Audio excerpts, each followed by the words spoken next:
உங்களை பாதுகாப்பதற்கு ஒரு படையை நியமித்த நீங்கள் மக்களையும் பாதுகாப்பதற்கு ஒரு படை தேவை அல்லவா? அதை உருவாக்க வேண்டும் உடனடியாக என்றுதான் உங்களிடத்தில் நான் வேண்டுகொள்கிறேன். அரசியல் அனுபவம் இல்லைன்னா தொண்டர் படை தொண்டர் அணின்றது ஒரு அணி உருவாக்கக்கூடிய சூழல் இருக்காது. அனுபவம் வேணும். அனுபவம் இல்லாத ஒரு நபர்கிட்ட தான் நீ மிகப்பெரிய கூட்டம் மாட்டிக்கிட்டு இருக்குங்கிற விமர்சனம் தொடர்ச்சியாக வைக்கப்படுது. ட்வீட் போட்டால் நான் படித்து காமிச்சிடுறேன். சாலையில் நடந்து சென்றாலே தடியடி, சமூக வலைதளங்களில் கருத்து பதிவிட்டாலே கைது, இப்படி ஆளும் வர்க்கத்தின் அடிவருடிகளாக காவல்துறை மாறி போனால் மீட்சிக்கு இளைஞர்களின் புரட்சி தான் ஒரே வழி. எதுக்கு நீங்கள் ஒரு கூட்டம் நடத்தி உங்கள் அரசியல் செய்யறதுக்கு புரட்சி பண்ணக்கூடிய அளவுக்கு இவர் பேசுவார். இளைஞர்களும் ஜென்சி தலைமுறையினரும் ஒன்றாய் கூடி அதிகாரத்துக்கு எதிரான புரட்சியை உருவாக்கி காட்டினார்களோ அதே போல, அதாவது நேபாள் நடந்த மாதிரி ஒரு புரட்சியை இளைஞர்கள் எழுச்சி நிகழும். அந்த எழுச்சி தான் ஆட்சி மாற்றத்தின் அடித்தளமாக அரச பயங்கரவாதத்துக்கு எதிராக அமையுங்கிற மாதிரி ஒரு போஸ்ட்டை போட்டு அதில் ஒரு உறுதியாக இருந்தாலும் பரவாயில்ல, போஸ்ட் டெலிட் பண்ணிட்டார்.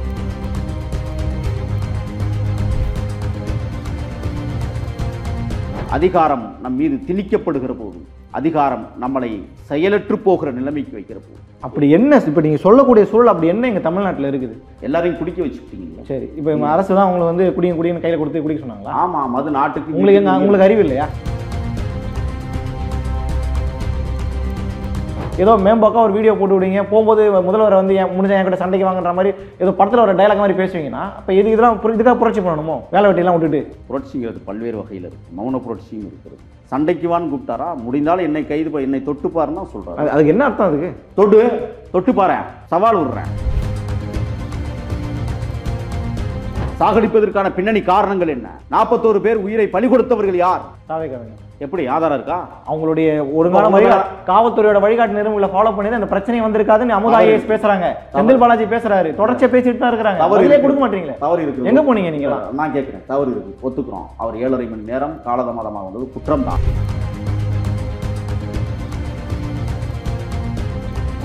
ஏன் உங்களுக்கு தெம்பு இருந்தால், திராணி இருந்தால், உண்மை இருந்தால், மக்களின் பக்கம் நின்றால் சிபிஐ விசாரணை விடுங்க. ஏன் தனிநபர் ஒரு நபர் கமிஷன்? ஏன் ஒரு நபர் கமிஷன் வெளியிட்டதற்கு பிறகு அரசு இயந்திரத்தில் பணியாற்றக்கூடிய உயரதிகாரிகள் பேட்டி கொடுப்பதின் மர்மம் என்ன? யார் கொடுக்க சொன்னது?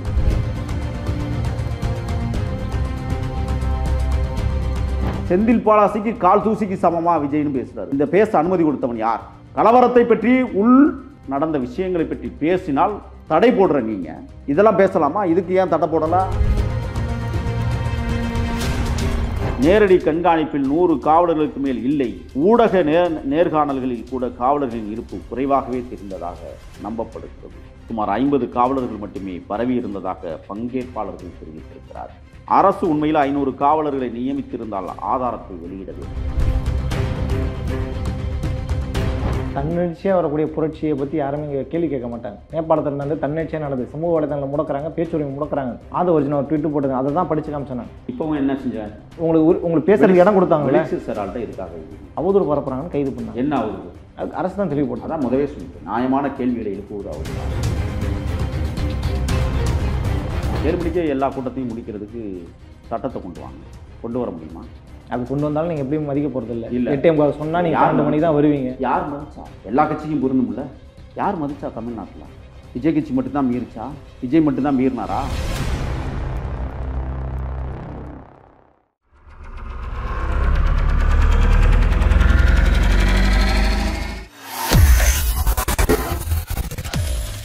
வேலை வேண்டுமா? ப்ளூ ஓஷன் இருக்கிறது. 10th 12th டிப்ளமோ டிகிரி படித்தவர்களுக்கு உணவு, தங்குமிடம், இஎஸ்ஐ, பிஎஃப் இன்சூரன்ஸ் உள்ளிட்ட சலுகைகளுடன் அனுபவத்திற்கேற்ற நல்ல சம்பளம் 15,000 முதல் 30,000 வரை. பெண்களுக்கு முன்னுரிமை. 2,000க்கும் மேற்பட்ட வேலை வாய்ப்புகள் உள்ளன. இப்போதே தொடர்பு கொள்ளுங்கள். Blue ocean.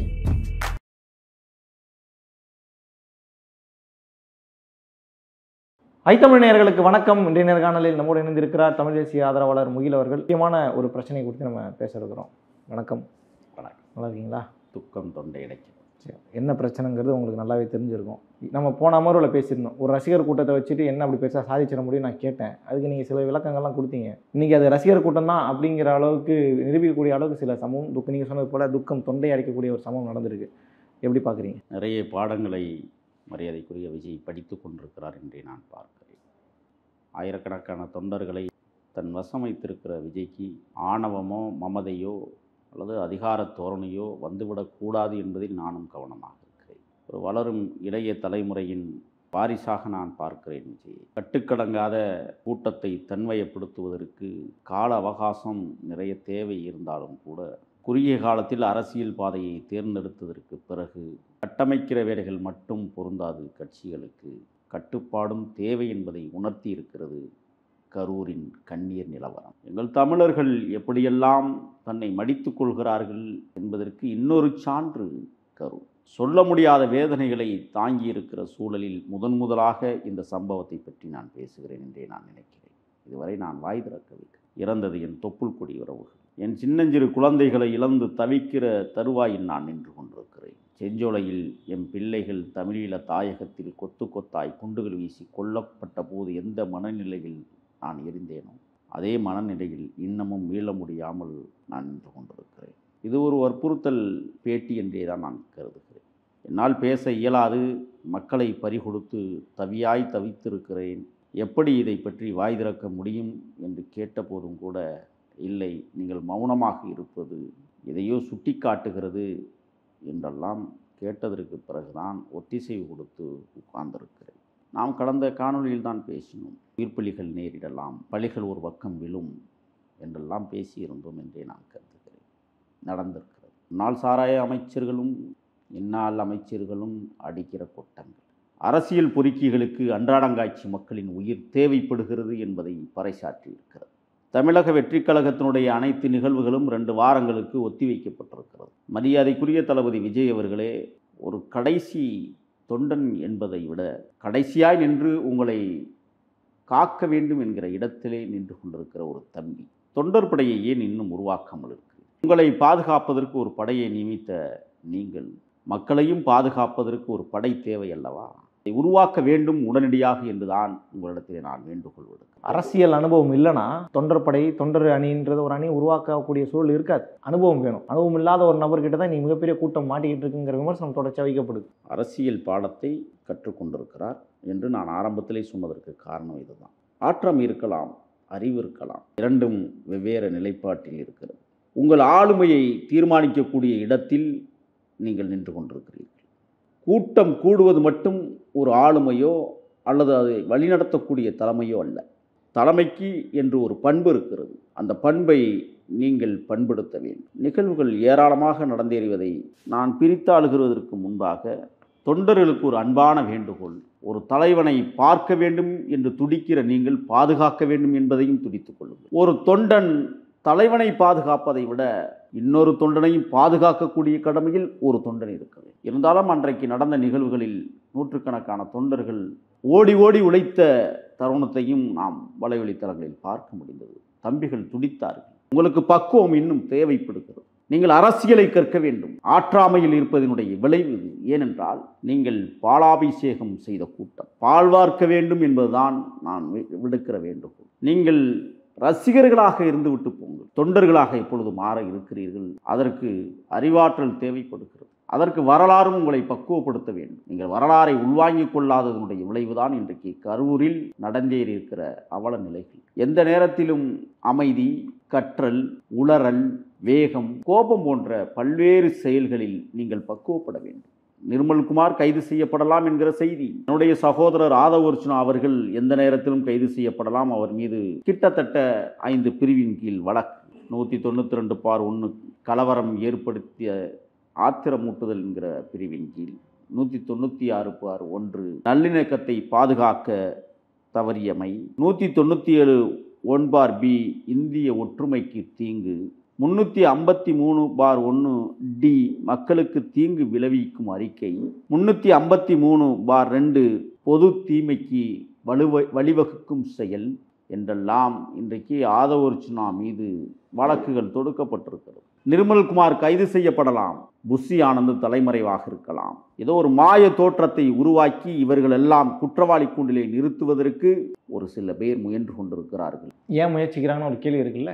ஆதவ் அர்ஜுனா பற்றி, உங்களுடைய அன்பு சகோதரர் ஆதவ் அர்ஜுனா பற்றி பேசுனீங்க. அவர் என்ன ட்வீட் போட்டால் நான் படிச்சு காமிச்சிடுறேன். சாலையில் நடந்து சென்றாலே தடியடி, சமூக வலைதளங்களில் கருத்து பதிவிட்டாலே கைது, இப்படி ஆளும் வர்க்கத்தின் அடிவருடிகளாக காவல்துறை மாறி போனால் மீட்சிக்கு இளைஞர்களின் புரட்சி தான் ஒரே வழி. எதுக்கு நீங்க ஒரு கூட்டம் நடத்தி உங்க அரசியல் செய்யறதுக்கு புரட்சி பண்ணக்கூடிய அளவுக்கு இவர் பேசுவாரு. இளைஞர்களும் ஜென்சி தலைமுறையினரும் ஒன்றாய் கூடி அதிகாரத்துக்கு எதிரான புரட்சியை உருவாக்கி காட்டினார்களோ அதே போல, அதாவது நேபாள் நடந்த மாதிரி ஒரு புரட்சியை இளைஞர்கள் எழுச்சி நிகழும். அந்த எழுச்சி தான் ஆட்சி மாற்றத்தின் அடித்தளமாக அரச பயங்கரவாதத்துக்கு எதிராக அமையுங்கிற மாதிரி ஒரு போஸ்ட்டை போட்டு அதில் ஒரு உறுதியாக இருந்தாலும் பரவாயில்ல போஸ்ட் டெலிட் பண்ணிட்டார்.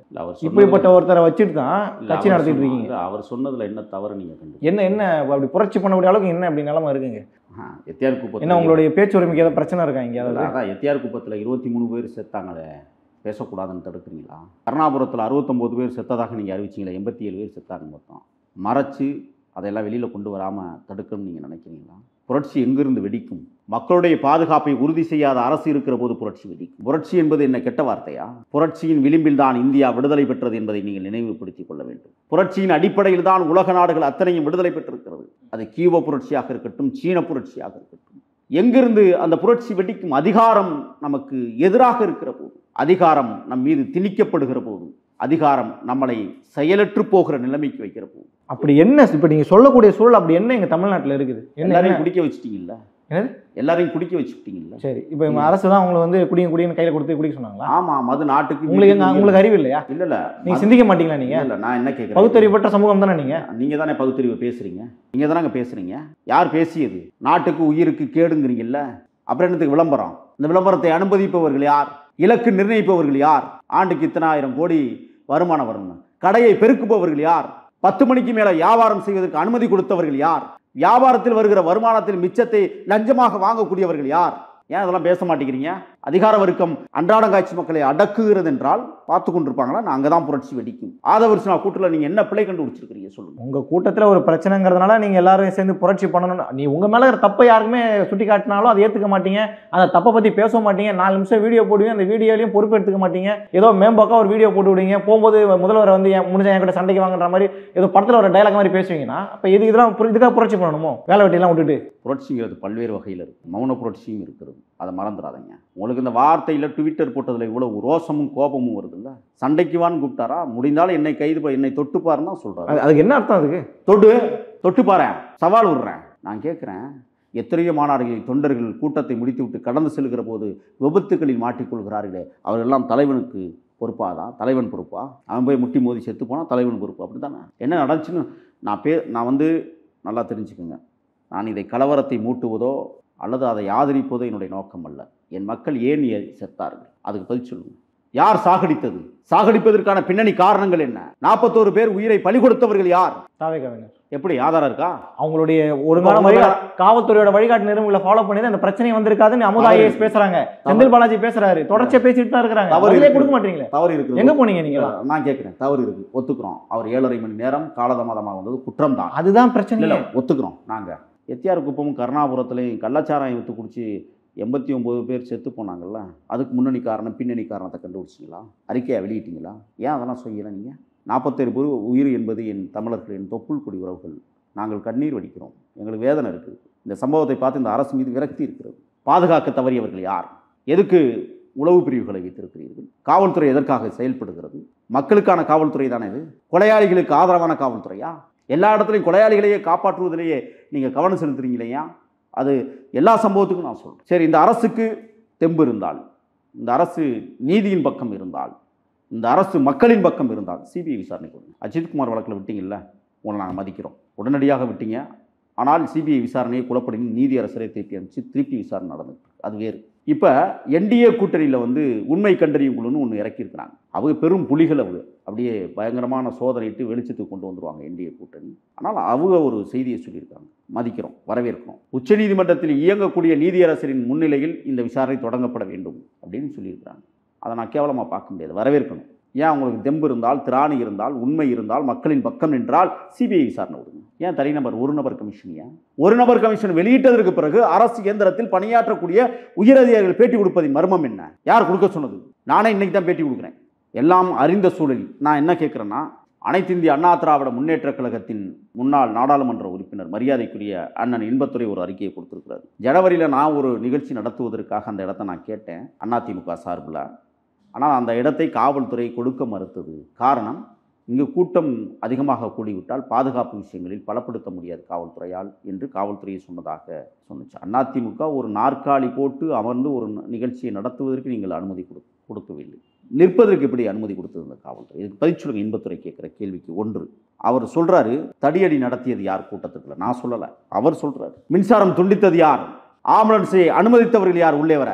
அத்திவரதர் வருகைக்கு போது இவ்வளவு பெரிய பிரச்சனை வந்துடும் சொல்லி அந்த பிரச்சனையையே திசை திருப்புகிற முயற்சியெல்லாம் அன்றைக்கி ஈடுபட்டீங்களே என்று இன்பத்துறை கேட்குற கேள்விக்கு அரசு பதில் சொல்லணும். நான் கேட்கல. தூத்துக்குடி கலவரம் அரசு செய்த மாபெரும் பிழைன்னு சொன்னீங்க. ஒத்துக்கொள்கிறோம், அரசு தான் அந்த பிழையை செய்தது. மரியாதைக்குரிய முன்னாள் முதல்வர் மாண்புமிகு எடப்பாடியார் அந்த தவறை செய்தார், ஒத்துக்கொள்கிறோம். இப்போ செஞ்சது அரசு பொறுப்பா இல்லையா? இதுக்கு பதில் சொல்லுங்க. ஏன் கரூர் விஷயத்தில் அரசு பின்வாங்கிக் கொள்கிறது? கரு பழனியப்பன் ஒருத்தர் இருக்கிறார், தெரியுமில்ல? தளபதி விஜய் அவர்கள் பேசி அனுப்பிய செய்தியை 4 நிமிட நடிப்பு என்கிறார். இவர்களாம் என்ன யோக்கியதற்கு? யார் அவர்? இந்த தமிழ் மக்களுக்காக என்ன செய்து கிழித்தார்? சொல்லுங்க பார்ப்போம். 41 உயிர்கள் பலி கொண்டிருக்கிறார், அதை பற்றி பேசுங்கப்பா. அதில் துக்கத்தில் கலந்துக்கங்கப்பா.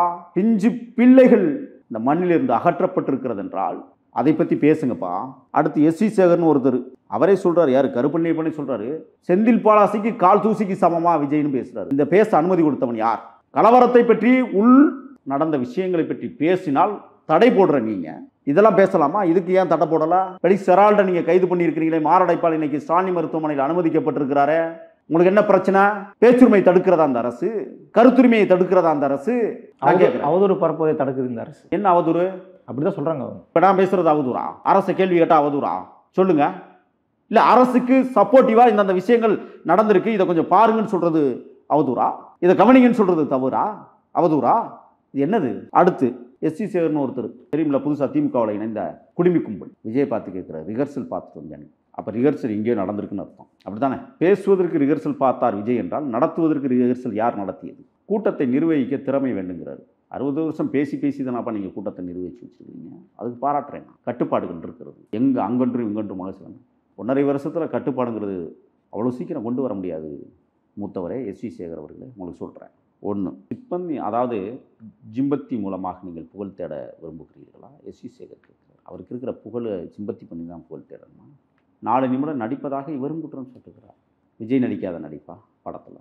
லைவில் நடிக்கணும்னு என்ன தேவை இருக்குது? இப்போ நான் கேட்குறேன், நீங்கள் கேட்டிங்கள்ல 7 மணி நேரம் தாமதம் ஏன் தவறு? லைட்டை போட்டு லைட்டை ஆஃப் பண்ணி, லைட்டை போட்டு லைட்டை ஆஃப் பண்ணி தவறு. அதான் முதவே சொன்னேன், மரியாதைக்குரிய தளபதிக்கு இன்னும் அரசியல் பக்கம் இப்பொழுது தான் படித்திருக்கிறார். இனிமேல் இந்த தவறு நடக்கும் நீங்கள் நினைக்கிறீங்களா? நடத்துவார் அந்த தவறை? இன்னும் உயிர் வர பலி போகணும்னு நினைக்கிறீங்களா? இல்லை, நான் என்ன ஒரு தவறுலேருந்து பாடத்தை கற்றுக்கிட்டு அந்த தவறுக்கு ஒரு 40 உயிரை பலி கொடுத்து தான் இன்னொரு தவறு இப்படிலாம் போயிட்டு நீங்கள் கேள்வி கேட்குறது ஏதோ விஜய் கொன்னதை போல. என்னது? லேட்டாக வந்தது தான் பிரச்சனை. நீங்கள் ஏற்றுக்கிட்டாலும் சரி ஏற்றுக்கலாம் சரி, லேட்டாக. அரசியல் தலைவர் குறிப்பிட்ட நேரத்தில் குறிப்பிட்ட இடத்தில் பேசியிருக்கிறார். எந்த அரசியல் தலைவர் குறிப்பிட்ட நேரத்தில் சொல்லாமல் 7 மணி நேரம் கழிச்சு வந்திருக்காங்க? அதை சொல்லுங்க. நீங்கள், நான் கேட்குறேன், 7 மணி நேரம் என்பது கூட்டத்தை கடந்து தான் வரணும். எல்லா இடத்துலையும் கூட்டம். நீங்கள் லேட்டாக கூட்டமில்லாத தலைவர்கள், நல்லா கேட்டுங்க, கூட்டமில்லாத தலைவரே ஏன் கண்ணுக்கு முன்னாடி என்னப்பா நிர்வாகிட்ட கூட்டம் கூடிச்சா, நான் கிளம்பவா, வந்தால் கரெக்டாக இருக்குமா? இப்படி பேசிய தலைவர்கள்லாம் நான் பார்த்தேன். நீதிமன்றமே சொல்லிடுச்சு, மற்ற தலைவர் மாதிரி விஜய் கிடையாது, ஒரு கூட்டம் கூடும்ன்றது நீதிமன்றத்துக்கே தெரியுது, எல்லா அரசு அமைப்புகளுக்கும் தெரியுது. அப்படிப்பட்ட நபர் லேட்டாக வந்தால் இன்னும் கூட்டம் அதிகமாகும். நீங்கள் கூட்டத்தை காட்டி அரசியல் பண்ணுறதுக்கு தான் இங்கே சாகணுமான்ற கேள்வி தான் இங்கே தான் கேட்குறேன். நான் ஒன்று கேட்குறேன், சரி லேட்டாக வந்துட்டார், கூட்டம் போகுது, பாதுகாக்க தவறியது யார்? விஜய் மேடையில் நின்னே சொன்னார், மரியாதைக்குரிய காவல்துறை நண்பர்களை கொஞ்சம் பாருங்கள் சொன்னார்ல. அதுக்கு முன்னாடி ஆதவர்ஷனா ஒரு ஸ்பீச் வந்தது, தெரியுமில்ல? எங்கள் தலைவனை பாதுகாக்க நாங்கள் தயார், மக்களை தயவு செய்து காவல்துறை பாதுகாக்க வேண்டும் அப்படின்னு. பாதுகாத்துட்டீங்களா? இப்போ நான் உங்களுக்கு சொல்கிறேன், 5:35 நிமிடம் விஜய் பேச்சு கரூரில் ஏன் விமான நிலையம் அமைக்கலைன்னு ஒரு கேள்வி வைக்கிறார். 1, 6 மணி 6 நிமிடத்திற்கு மயங்கி விழுந்தவர்கள் பகுதியிலிருந்து செருப்பியாக வந்துச்சு, இது பற்றி சொல்லுங்கள். அங்கே தண்ணி கொடுக்கல, அவங்க அங்கே மயங்கி விழுந்துட்டாங்க, அது விஜய் பார்க்கணும், கூப்பிட்டா சத்தம் கேட்கலன்றதுனால செருப்பு வயசுனால செந்தில் பாலாஜி அது விளக்கம் கொடுக்குறாரு. அப்படியா? திரைக்கதை எழுதுனாங்களா உட்காந்து யோசிச்சு? செந்தில் பாலாஜிக்கு அறிக்கை கொடுக்க தகுதி யார் கொடுத்தது? நாங்கள் பேசுவதற்கு தடை விதிக்கிற இந்த அரசு செந்தில் பாலாஜிக்கு அறிக்கை கொடுப்பதற்கு அனுமதி உண்டா? அவர் அந்த மாவட்ட பொறுப்பாளர். என்ன மாவட்ட பொறுப்பாளர்? சம்பவம் நடந்து அவருக்கு தான் நான் தெரியுங்க. யார் பொறுப்பு? அவர் தான் முதல்ல போய் நின்னாரு பாதிக்கப்பட்டவங்க பக்கத்தில். விஜய் நிக்கல, இப்போ நிக்கல. விஜய் எங்கே போயிருக்காரு? 2ஆம் பட தலைவர் எங்கே போயிருக்காங்க? திட்டமிடாதவன் எங்கு வேண்டுமானாலும் இருக்கலாம், திட்டமிட்டவன் பக்கத்தில் தான் நின்னாகணும், நடிச்சாகணும்ல. இதுக்கு பதில் சொல்லுங்க. இப்போ இப்படி பேசுனா நீங்கள் ஏற்றுக்குவீங்களா, ஒத்துக்குவீங்களா? நீங்கள் யார்கிட்ட நீங்கள் விளாட்றீங்க? 1, 7:12 விஜயினுடைய உதவியாளர் சொன்ன கூற்று, தண்ணீர் வேணுங்கிறாங்க அப்படிங்கும்போது விஜய் வாங்கி வீசுகிறார். வீசியதும் தவறு. ஏன்னா அப்படி வீசும் பொழுது தலைவன் கையால் வருகிற தண்ணீர் பாட்டிலை நான் பிடித்தேன் என்கிற பெருமை பேசுகிற ரசிகர்களும் இருக்கிறார்கள். அப்போ அங்கே ஒரு கூட்ட நெரிசல் வரும். அங்கே தான் ஒரு பையன் கீழே விழுந்தது, மற்றவர் ஏறி மிதித்தது, அங்கேருந்து செருப்பு வீசினது. சரிங்களா? இது எல்லாம் நான் சொல்லலை, உண்மை கண்டறியும் குழுன்னு இப்போ ஒன்று போயிருக்குல்ல, அவங்க சொல்கிற அறிக்கை. ஏன் இப்போ என்ன பிரச்சனைனா, இருங்க என்னை பேச விடுங்க. சரி பேசு. நான் எங்கே வர்றேன்னு நீங்கள் முடிவு பண்ணிக்கணும். 14 நிமிடம் 19 வினாடிகளில் அனைத்து காவலர்களும் அங்கு வர காரணம் என்ன? ஆம்புலன்ஸ் தேவைன்னு கத்தியவர்கள் யார்? 16வது நிமிஷத்தில் செந்தில் பாலாஜியை பற்றி பேச ஆரம்பிக்கிறாரு. நல்லா நான் ஏன் விழாவாரியாக இதை சொல்ல வேண்டிய தேவை. 16:35 பாடல் பாடுறாரு. என்ன பாட்டுன்னு உங்களுக்கு தெரியும், 10 ரூபா பாட்டல் பாடல். இப்போ அது ட்ரெண்ட் ஆகிட்டு இருக்கு தெரியுமா? பச்சை குழந்தைங்க கூட ஆடிக்கிட்டு இருக்கு இந்த பாட்டில் பாட்டை. ஒரு பச்சை குழந்தைக்கு கூட விஜய் ஒரு சின்ன விஷயம் செஞ்சாலும் போய் சேர்ந்துருதில்ல. அடுத்து 17:50க்கு வரிசையில் ஆம்புலன்ஸ் வர காரணம். ஆம்புலன்ஸ் எங்கே போகும்? கூட்டம் இல்லாத பகுதிகளில். அது மட்டும் இல்லை, எந்த இடையூறும் இல்லாத பகுதியில் தான் ஆம்புலன்ஸுக்கே வேலை. ஆயிரக்கணக்கானவர்கள் நிற்கிற இடத்துல ஆம்புலன்ஸே உள்ளே வருது. அதை அனுமதிச்சது யார்? ஒன்று, அங்கே மின்சார நிறுத்தம். 19வது நிமிஷத்தில் மொத்த பேச்சை நிறுத்திடுறாரு. அப்போ இது பிணத்திற்கான அரசியலா, பணத்திற்கான அரசியல்? யாரை பற்றி கேட்குறீங்க? தாவேகாவையா திமுகவையா? யார் மின்சாரத்தை நிறுத்தினார்களோ? மின்சாரத்தை நிறுத்தலைன்னு சொல்லி அங்கே இருக்கக்கூடிய லோக்கல் சுகாதார அமைப்பை சொல்லிட்டாங்க. சுகாதார நிர்வாகமே சொல்லிட்டாங்க. முதல்ல நிறுத்தலைன்னாங்க. சுகாதாரம் அங்கே இருக்கிற திருவிளக்குகள் எரிஞ்சிட்டு தான் இருக்குன்னு இருங்க. ஈபியில் உள்ளவங்க என்ன முதல்ல சொன்னதுன்னா, அங்கே இருக்கிற அதிகாரி ஒருத்தர் நாங்கள் மின்சாரத்தை நிறுத்தினோம். உடனடியாக தலைமைச் செயலாளர் அவங்க இல்லை மின்சாரத்தை நிறுத்தவில்லைன்னு சொன்னாங்க. அது உண்மையா? இது உண்மையா? பாட்டில் செந்தில் பாலாஜியினுடைய படம் போட்டு எப்படி உள்ளே வந்துச்சு? தண்ணீர் பாட்டில். அப்போ உங்களுடைய நோக்கம் இப்போ புரிஞ்சுதா? ஒன்று நான் சொல்லுவேன். மரியாதைக்குரிய முன்னாள் முதல்வர் அவர்கள் எடப்பாடியார் அவர்கள் தொடர்ச்சியாக ஒரு செய்தியை சொல்லிக்கொண்டே இருக்கிறார். அதை இந்த அரசு கவனத்தில் எடுத்துக்கொள்ளுமா என்றால் இதுவரை இல்லை.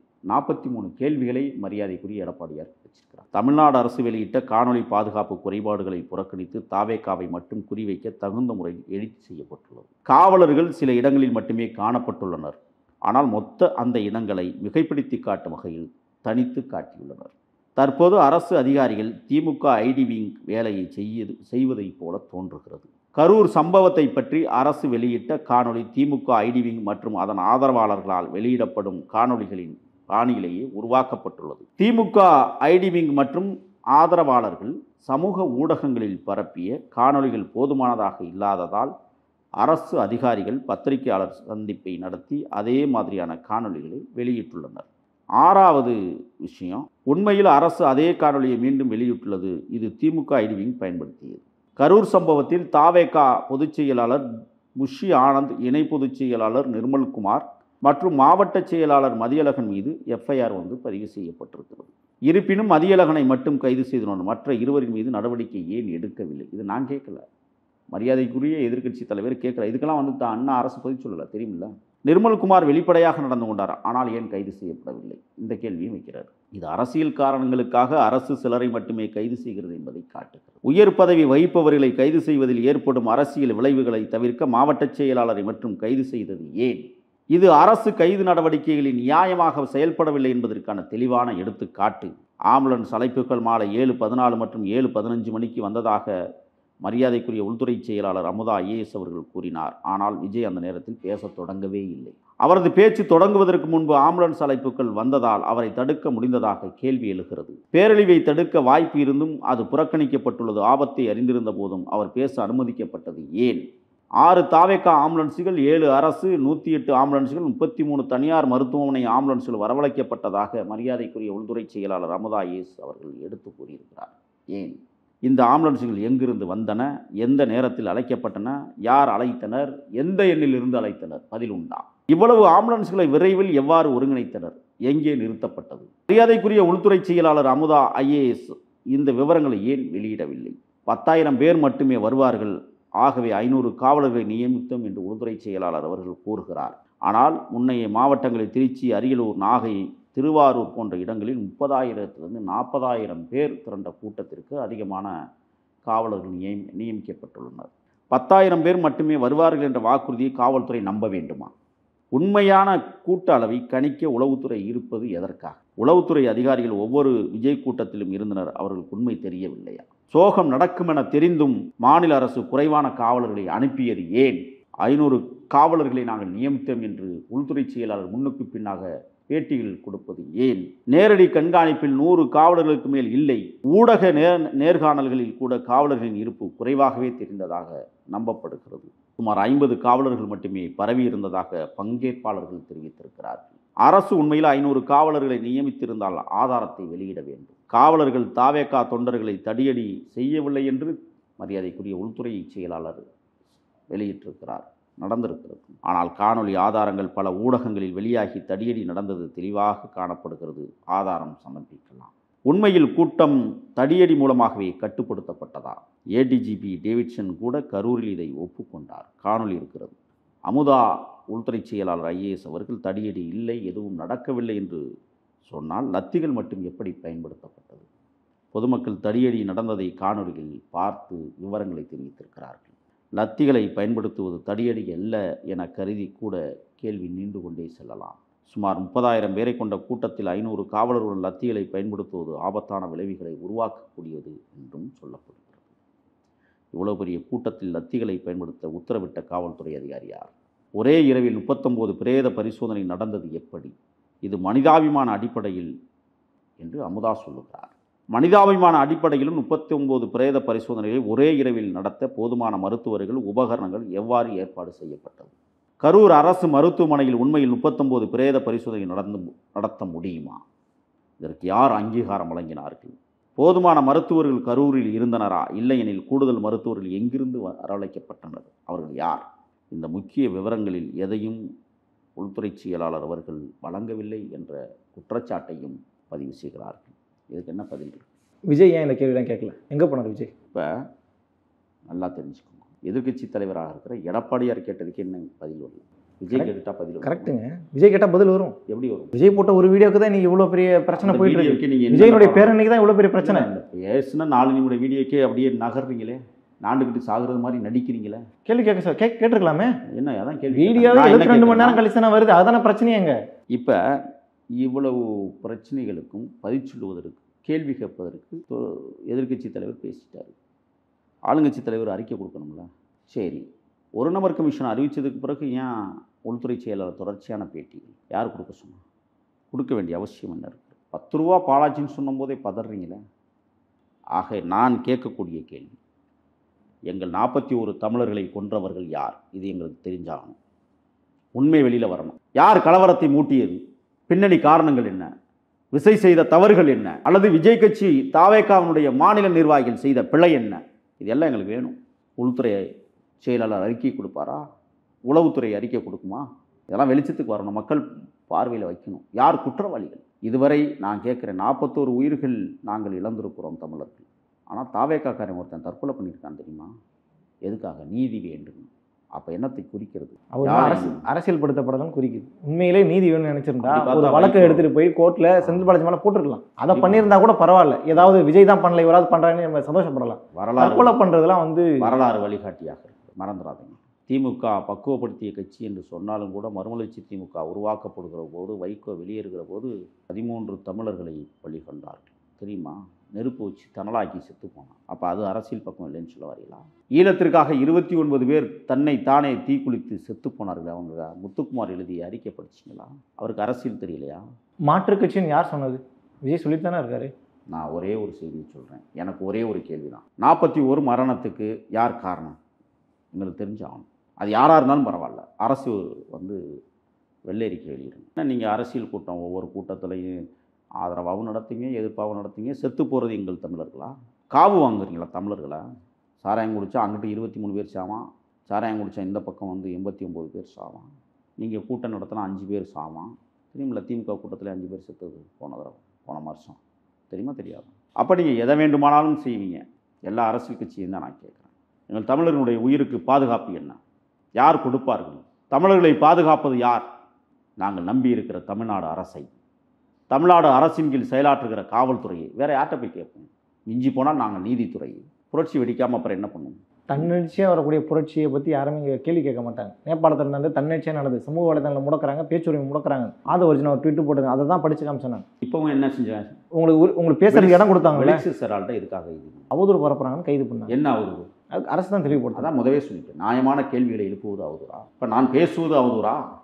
என் அன்றாடங்காட்சி மக்களின் உரிமைகள் பறிக்கப்படுகிற போது புரட்சி வெடிக்கும். அதைத்தான் நாங்கள் திருப்பி திருப்பி சொல்கிறேன். அந்த புரட்சி கட்டுக்கடங்காத புரட்சியாக இருக்கும். இல்லை அரசு தான் தீர்மானிக்க. நீங்கள் நியாயப்படுத்துறீங்கன்னு எனக்கு தெரியல. ஒரு கூட்டம் ஒன்று நடத்த போகிறாங்க, இப்படி இதெல்லாம் நடத்தணும், ஒரு வழிகாட்டு நெறிமுறை கொடுக்கப்படுது, அதை ஃபாலோ பண்ணுறதுல 7 மணி நேரம் 8 மணி நேரம் கழிச்சு ஒருத்தர் வராரு, வந்தவர் மொத்த கூட்டத்தையும் சேர்த்து ஒரு இடமே ரொம்ப சின்னதாக கன்சிஸ்டன்ஸாக தான் இருக்குது, அந்த இடத்துல இவ்வளோ பெரிய கூட்டத்தை சேர்த்தா பிரச்சனை வருமேன்ற ஒரு புரிதல் கூட இருக்காதா? நான் கேட்குறேன், 2 மாநாடு நடந்தது, மற்ற மாநாடு போல 3 நாள் நடந்ததா? எத்தனை மணிக்கு முடிஞ்சது? 1.5 மணி நேரம் நடந்துச்சு இந்த மாநாடு. எதுக்கு இவ்வளவு செலவழிச்சு 1.5 மணி நேரம் ஏன் நடக்குது? அனுபவம் இல்லை மாநாடு நடத்துகிறவங்களுக்கு. மக்களை பாதுகாக்கிற பக்குவப்படுத்துகிற மாநாடு. சீக்கிரம் வீட்டுக்கு போங்க. இது கொளுத்துற வெயில மாநாட்டை நடத்திட்டு வீட்டுக்கு போங்கன்னு சொன்னது பக்குவப்படுத்துறேன். ஏங்க கொளுத்துகிற வெயில்னு இல்லைங்க, நான் ஒன்று சொல்லவா? நான் இருந்த மதுரை மாநாட்டில் நாங்கள் தான் இருந்தோம். இல்லை, நீங்கள் இருந்தீங்க. போகும்போது சீக்கிரமாக வீட்டுக்கு போகணும். கண்ணா இருந்து ஒருத்தன் தூங்கிட்டான்னா செத்து போயிடுவான். எத்தனை பேர் சாவான்? வண்டிக்கில் இருக்கிற அத்தனை பேரும் செத்துவான். அதனால தான் சீக்கிரம் மாநாட்டை முடிச்சுட்டு கிளம்புறாங்க. 1. 2வது நான் சொல்கிறேன், 7 மணிங்கிறது 10 மணி எழுதி பிரச்சாரம் பண்ணலாம் அப்படிங்கிறது இன்றைக்கி சட்டமாக்கப்பட்டிருக்கு. அப்புறம் எதுக்கு 10 மணி? 6 மணி ஆக்கிடுங்க, 5 மணி ஆக்கிடுங்க, அதுக்குள்ளே எல்லாத்தையும் முடிங்க. ஏன் 7 மணிக்கு அனுமதி கொடுப்பீங்க? 10 மணி ஆக்கிய நீங்கள் 7 மணிக்கே எல்லா கூட்டத்தையும் முடிக்கிறதுக்கு சட்டத்தை கொண்டு வாங்க. கொண்டு வர முடியுமா? அப்படி கொண்டு வந்தாலும் நீங்கள் எப்படியும் மதிக்க போகிறது இல்லை. 8 சொன்னால் நீங்கள் 12 மணிக்கு தான் வருவீங்க. யார் மதிச்சா? எல்லா கட்சிக்கும் பொருந்தும்ல. யார் மதிச்சா? தமிழ்நாட்டில் விஜய் கட்சி மட்டும்தான் மீறிச்சா? விஜய் மட்டும்தான் மீறினாரா? இதுக்கெல்லாம் பதில் இருக்குது. பொதுவாகவே அரசியல் கூட்டங்களில் எல்லா கூட்டத்திலையும் அந்த கட்சியினுடைய தலைவர் எப்போ வருவார்? கடைசியாக வருவார் பில்டப்புக்காக. அது விஜய்க்கும் பொருந்தும்னு நான் சொல்கிறேன். அந்த பில்டப் விஜய்க்கும் பொருந்தும். நான் அதெல்லாம் அனுமதிக்க முடியாது. நீங்கள் 7 மணி நேரம் கடந்து வருவீங்கிறதுக்கு மக்களை காக்க வைக்கிற கொடுமை இருக்குல்ல, அது மோசமானது. அது இனிமேல் நடக்கக்கூடாதுன்னு நம்ம சொல்கிறோம். அவருக்கு சேர்த்து தான் சொல்கிறீங்க? ஆமாம். சரி, முதல்ல என் தோழன் என் அண்ணன் விஜய்க்கு நான் பணிவான வேண்டுகோள், தொண்டர்களை பக்குவப்படுத்துங்கள், தொண்டர்களுக்கு பயிற்சி கொடுங்கள், தொண்டர் படையை உருவாக்குங்கள். கட்டுக்கடங்காத மக்கள் கூட்டம் வருகிற போது இது போன்ற சம்பவங்கள் நடந்துவிடக்கூடாது, நடக்கக்கூடாது. இனிமேல் அது நடந்துச்சுன்னு சொன்னால் உங்கள் அரசியல் கட்சியை கலைச்சிட்டு நீங்கள் நடிக்க போயிடலாம். அனுமதிக்காதீர்கள். தொண்டன் அப்படித்தான் இருப்பான். அவனை பக்குவப்படுத்த வேண்டியது தலைவனுடைய பங்களிப்பு. ஈழத்தில் என் இனமானத்துடைய தேசிய தலைவன் எப்படி பக்குவப்படுத்தி வைத்திருந்தான் என்பதை நீங்கள் பாடமாக படிக்க வேண்டும். இரவிலும் பெண்கள் சுதந்திரமாக நடமாடுவதற்கு என் தலைவன் ஈழதாயகத்தில் எவ்வாறு சாதியை ஒழித்து சமத்துவம் காத்து பெண்களை பாதுகாத்து பக்குவப்படுத்தி வைத்த தமிழீழ தாயகம். மறந்து விடாதீர்கள். மரியாதைக்குரிய தோழர் விஜய்க்கு என் தலைவனை படியுங்கள். சரி, ரைட். பல்வேறு செய்திகளை பதிவு பண்ணியிருக்கீங்க, மக்கள்கிட்ட கொண்டு போய் சேர்க்கலாம், மக்கள் தெளிவடையட்டும். ரொம்ப நன்றி. நன்றி.